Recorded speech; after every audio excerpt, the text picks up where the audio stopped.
But just show me what's right and show me what's wrong, and then write the right answers down. I have a blue pen. All right. Thank you. So let me get that algebra 1 answer key ready to go. And presuming. Wow. You guys are something else today. Okay, come on, focus. Focus.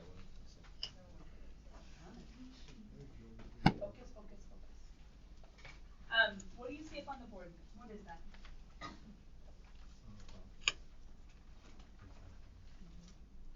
Examples. Yeah, it's the 2 examples we ended class with: minus or sans. Ooh, I can be all snazzy. Sans or without the thumb trick one. The thumb trick one's missing. It was the very last shortcut that we talked about that sometimes works. And wait a minute. Do you remember that this was way better than it could have been? Why was it way better than it could have been? How nasty could it have been? 3 variables. 3 unknowns, 3 equations, section 7, 3 status, right? It could have been XYZ is missing, or in this case, ABC is missing, 3 equations, 3 unknowns, section 7.3, let's go. The thumb trick, even though it only works in this type with what we call non-repeating linear factors, what was wrong with this guy? How did he fail? He had a square, he was a quadratic. How else could he have failed if there was like a squared or cubed on the outside? This guy can be used with a thumb trick. I'm going to review that shortcut with you off to the side. It's back there. I'm going to review that just for a second because the trick is really cool when it works. But then we're going to talk about, okay, but what about these guys for whom the trick fails? Can we use the idea of the trick to help us shortcut the really nasty ones to come? Okay? That's the goal for today. But we're going to review that shortcut real fast because it's awesome, and to be honest, in any AP Calculus class, it's all you need to remember of this section, which is also nice. Wait a minute, what did we do? Oh, sorry, it's on that page. I'm going to back 2 pages. Here we go. So the thumb trick. Do you see me doing any ABCs? No. There's another way to solve the problem, and it is without this whole process of color coding, combining like terms, or getting like terms separated into equations and finding A, B, and C. I go straight for A, straight for B, but how? The thumb trick uses the zeros of the factors. Now, some of you who were doing mental math with me yesterday, what I mean by that, some of you who, when Vanessa was like, hey, multiply, and we started multiplying, if you did that in your head, you should be able to understand thumb trick more than anyone else. If you were multiplying yesterday, remember getting rid of the denominators, multiplying the common denominator to everything. If you were doing that in your head, you should be able to understand thumb trick better than anyone. But the rest of us can catch up. Meaning, every time we multiply the big old common denominator to the other side, something goes away and something stays. When I cover, all of our Heaviside cover-up method, when I cover x plus 3, I'm talking about the x plus 3 term, because the x plus 3 term is the one for whom the x plus 3 will go away, will reduce. So when I cover x plus 3, and when I tell you to plug in negative 3, I'm saying it could be a shortcut, check it. It could be a shortcut, check it, for anything, not just the easy ones. It could be a shortcut to plug in zeros. Now, for these easy ones, we get to do it in a way that we barely even see the math. But in essence, what we're doing is we're getting to this step and we're saying, hey, if we plug in the 0 of that guy, the x plus 3, the guy who goes away here, if I plug in 3, this guy is gone. This guy has the 3 plugged in, and I could get his coefficient by a quick division of the 3 plugged in. It ends up being the same thing as covering and plugging in. It ends up being the same thing as covering and plugging in. So when I cover, and to be honest, these were 2 different problems, which makes it a little bit hard because it's not the exact same problem. But when I covered it, when I plugged in -3, I was ultimately plugging in the 0 here, having something disappear because it becomes 0, and having something else stay. So 3 minus 2 over 3 plus, is that 1? -3 minus 2, sorry, -5 over -3 plus 1, -2. I end up with 5 over 2 as my A without actually writing out any A's or any work. But what I'm ultimately doing is the same thing that could be done over here, covering x minus 3, plugging in positive 3 and saying, hey, if I plug in a 3, that's going to disappear. This is going to be left. It's going to be divided. Oh, it's the same thing as that. 3 plus 7 is 10 over 3 plus 2 is 5. And 10 over 5 is the 2 that we got at the very end of this problem yesterday. Plug it in, plug it in. And that's just getting the A. How do I get the B? I cover up the other guy. Because when I cover the other guy, I'm talking about the other term where that guy went away. I'm plugging in the 0, which is a -2, to everyone who would be left, because that -2 would have him disappear. He would be left. It would be divided. I can plug it in. -2 plus 7 is 5 over -2 minus 3 is -5. 5 over -5 right here would be a -1, which is exactly exactly the final answer. So before we go on to face a nasty one and figure out how we can't do this exact straight to the answer method, but we might really want to figure out how to plug in zeros in a way that will make our life easier when the 3-system equation gets nasty, or 3-equation system, I should say, gets nasty. Let's just practice the thumb trick one more time. So, let's do an easy-ish one. This is one that could show up in like some sort of integral in John's class that they have to solve, and the only way to solve it would be partial fraction. Can't solve it as a whole. You have to tear it apart. You have to break it down and then try to think about it. So it might show up in one of these weird little integrally sign things, and you might have something like, let's do x squared. We just did all these quadratics, and we might have factored some of them. Hey, we can tie together the algebra 1 quiz. X squared, let's do minus 5x, and then let's do minus 14. And then let's put up top something like x plus 2. Sure, why not? Am I going to get in trouble with that? I'm going to totally get in trouble with that. I mean, it wouldn't be in trouble. It would actually make life a lot easier, but let's not do that. Let's make it instead x plus 3. Now, you have no idea what this thing is unless you've ever heard of an integral before. No idea what this is unless you've heard of a derivative before, and you know crazy derivative notation. But you do know how to, ready? We're helping John out with this problem. Break it down. We're trying to get partial fractions. We're just doing this one little baby piece of this harder problem that might come around someday. How do we form our partials again?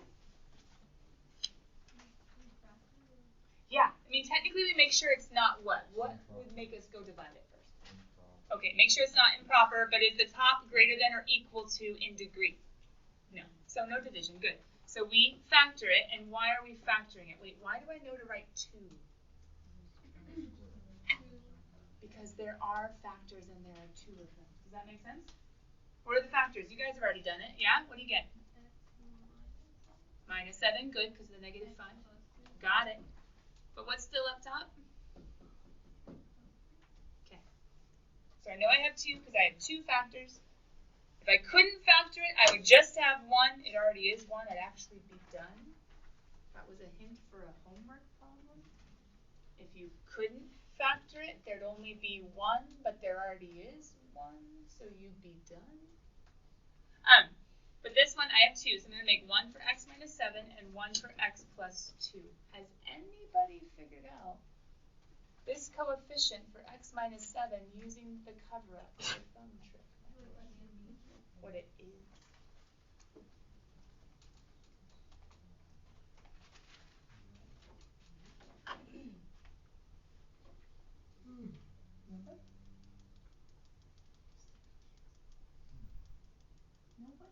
I mean, I can give the answer. I'm just seeing if anybody else has it.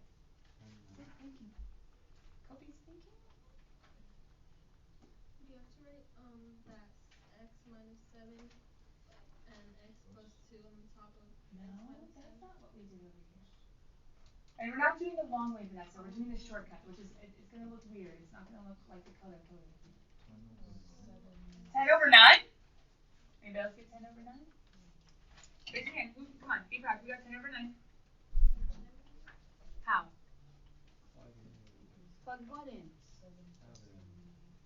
7 plus 3. Why are you plugging in 7, Sid? Yeah, it's x minus 7. What's the 0? 7. What's 7 plus 3? Why am I plugging in? Because it's the x. 7 plus 3 is 10. All over what's 7 plus 2?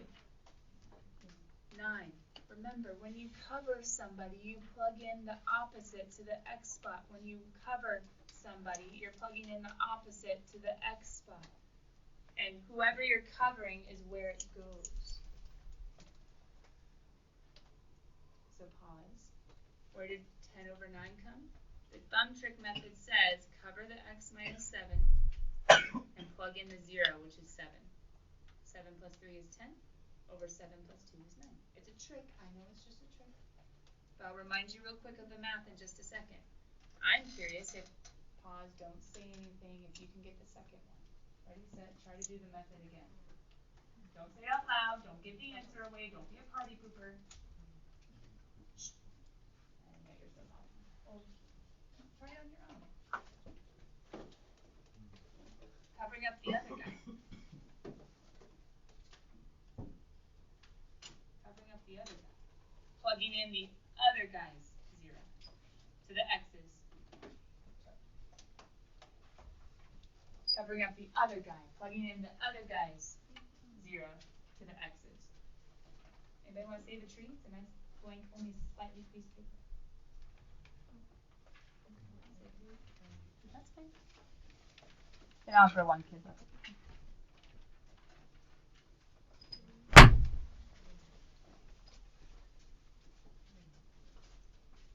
It's a negative number, right?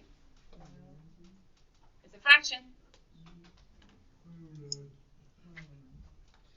1 over 9. Did you guys get it? Now, the book wouldn't show that because it's gross to have fractions and fractions, right?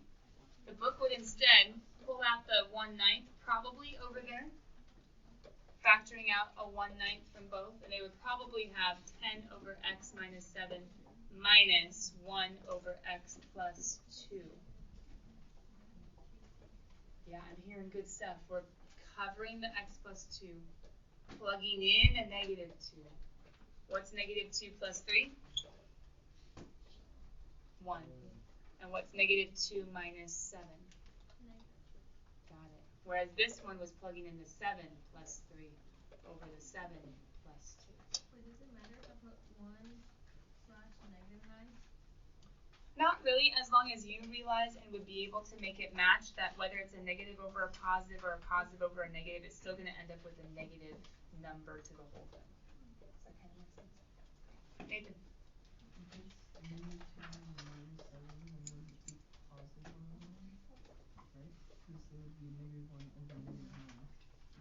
Oh, but it's a positive 1 over negative 9. So I just made it a negative 1/9. Oh, yeah. Does that make sense? Yeah. I just wrote it a little funny. Okay, so hold on. One more time. What was the math? Because we need this for the harder systems. Just believe me, that's going to get nasty. Not that one, but the next one with the 3 colors and the squares and the x's and the constants. When they get nasty, when the solving gets nasty, when we're tired by doing all this other work before we even got to the 7.3 system, what is this trick doing? What this trick is doing is it's basically getting us here without us having to write it and saying, let's plug in zeros, because if we plug in negative 2, that's gone, and we plug it in everywhere else, and maybe we'll know B. Or let's plug in 3, yay, and that's gone. Plug in 3, solve for A. It's being creative and using plugging in as a trick, and yet we're able to make it even shorter than that and go straight there, but only when we have non-repeating linear factors. So, we're getting to an answer. But been an alternate way to solving this. I know that this wasn't bad. I know that it wasn't bad. I really do. Because you technically, if you grouped them all up, you got two answers off the bat. Like, yay, I know C, I know A, let's find B really quickly. But if it was a nasty one, we would have actually had to have solved A plus B with maybe a C equals 3. And then we would have had with maybe B's and C's. And then we would have had with maybe A's and B's. Okay, it wasn't bad because it was really quick to solve, but it could get a lot worse. So here's the or.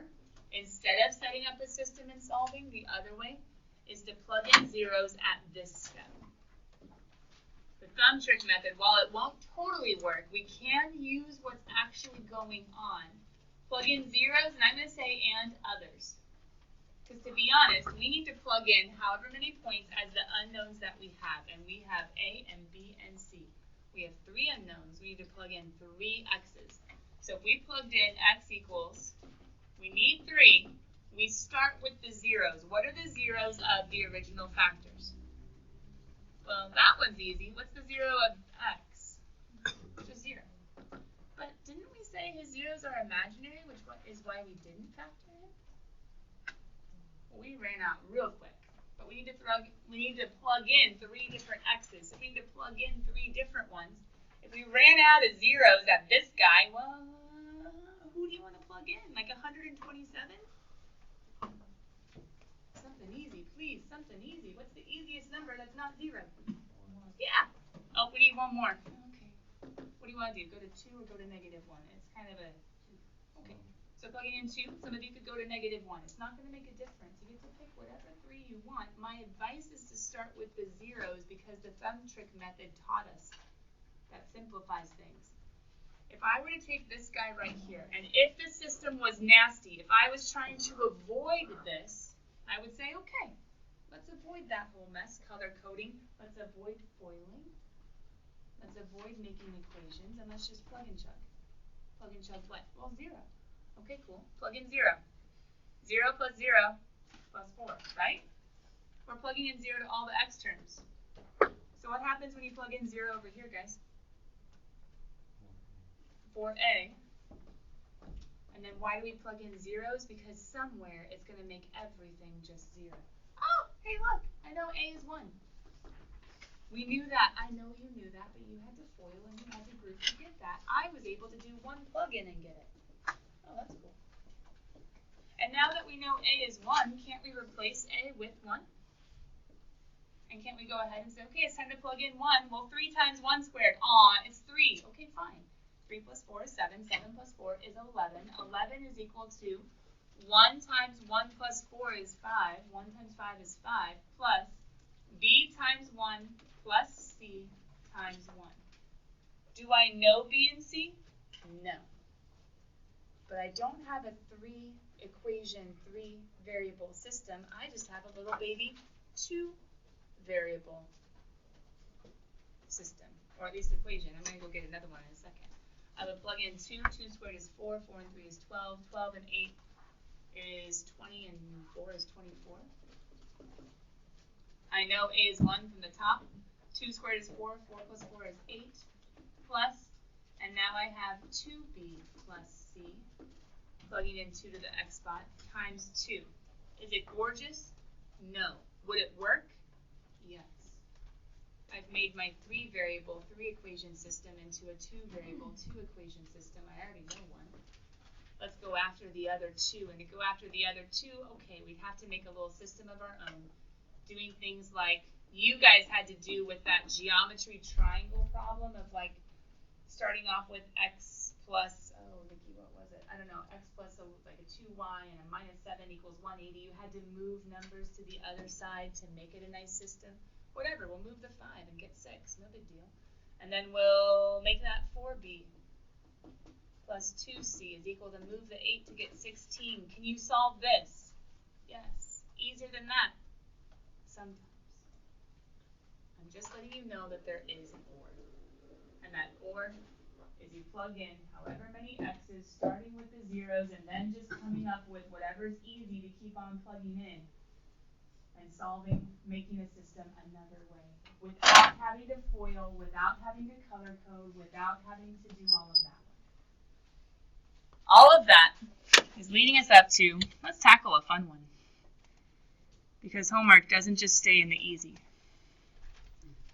And not that they're even easy, because I mean, this is like a brand new topic in some ways. Going the other direction in a T-proof. How to not just put together, but how to break apart. How to not just put together, but how to break apart. Oh, I should have used my brain teaser puzzles. I didn't even think about that. That's not just about whether or not you can get them apart, but whether you can put them together. Would have been harder than the Legos, I think. Okay. How do we start this problem, guys? I can zoom in if you need me to. That didn't work. How do we start this problem? Why do we have to divide, Justin? It's improper.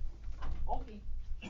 Go prove to me that you can divide. I'm going to do it on a whole separate page because to be honest, it's not necessary.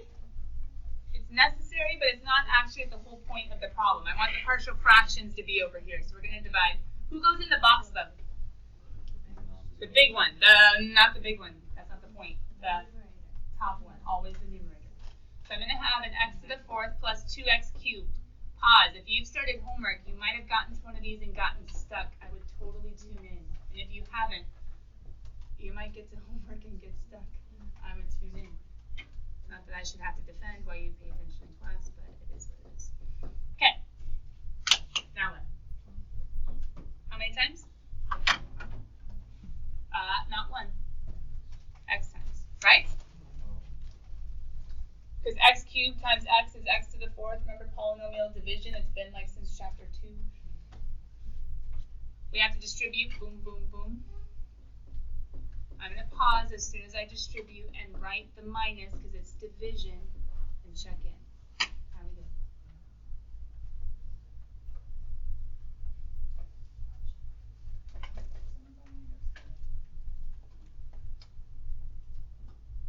I'm not sure this is just common sense. I'm pretty sure we practice this.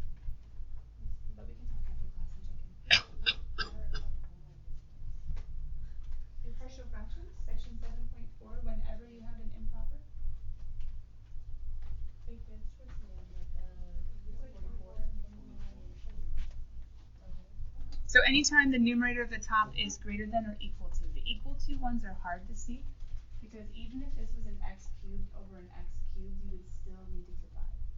That one's hard to see.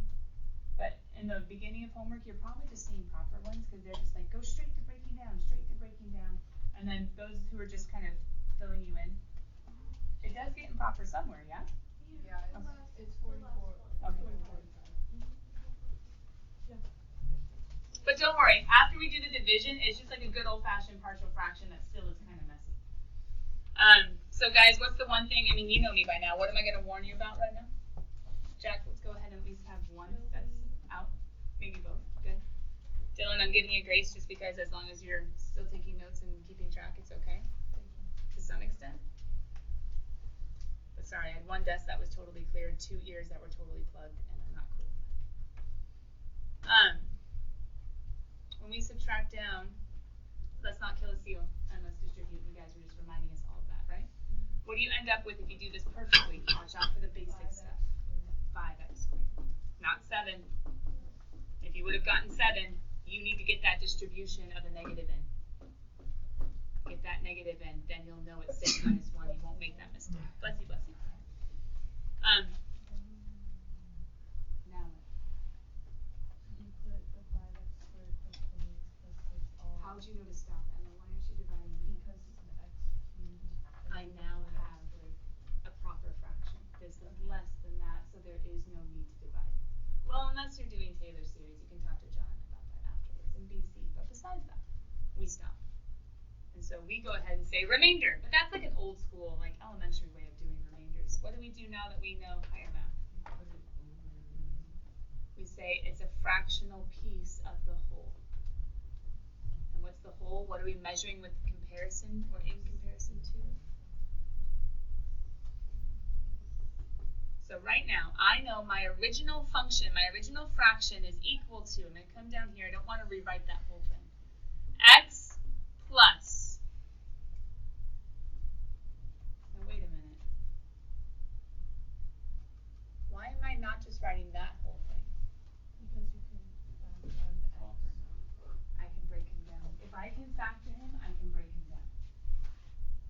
And Emma already started his factoring by pulling out an x. If we pull out an x, we have a what? X squared plus 2x plus 1? Doesn't that factor to be x plus 1 squared? Yes. Do you separate the x plus 1 squared in the fractions then? Or I'm going to have 3. Okay. The question is, how do I make the 3? You do x and then x plus 1 and then another x. Yeah, you got to count it up because there's a repeated power. So I'm going to have 3. And make a little more room over here because that's a nasty, trippy little food. Now, if you guys weren't tracking, we have to make 1 for each factor. So x, yes.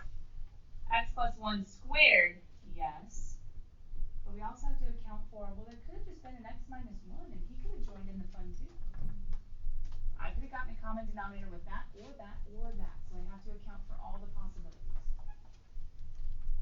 Now, why am I putting just a simple A, B, C up top? Why aren't we doing thumb trick? This is what we call a repeated factor. Not irreducible quadratic. It's linear, but it's repeated. I had to have more than 1. I can't, sorry. That should be a plus 1 then.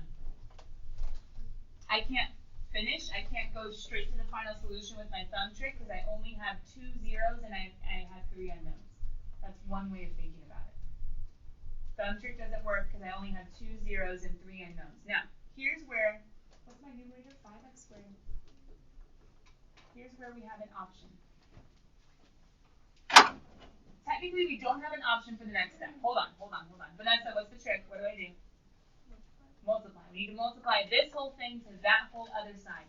So as I multiply both sides and as I distribute to every single piece across all the additions, maybe some of you can see why I'm going to go straight to, remember, being efficient with our time, and if we can make the jump, let's make it. Who is A going to be left with when I multiply by this whole denominator?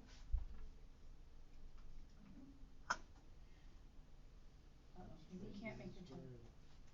What is it? X plus 1? Squared. Got it. Aiden, y, what reduced? X.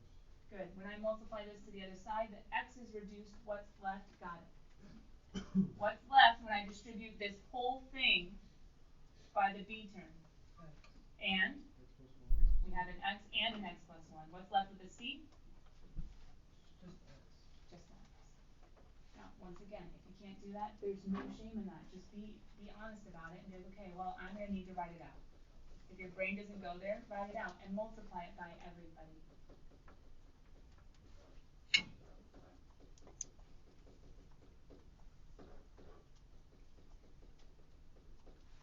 X plus 1 squared, reduce, the x is left. Sorry. X plus 1 reduces, and we have an x and an x plus 1, and then the x reduces, and we have an x plus 1 squared. You can take it term by term and see what's left. But some of you can make that jump. Too much fun factor. Pause. I'm just trying to help you with what if it gets messy, and this is a messy one. Could we color code? Yes. The other way we could is we could say, let's just plug in 0. Let's just plug in, what's the other 0? -1. But we have 3 unknowns. We need 3 to plug in. Well, okay, guys, what's another easy number to plug in? 1. You could just do it that way. You're going to get a system that will be easier than all the foiling and color coding and arranging of the board. That's what I wanted you to see today. There's a shortcut for when it gets messy. Thank you for waiting for having me. Thank you for waiting.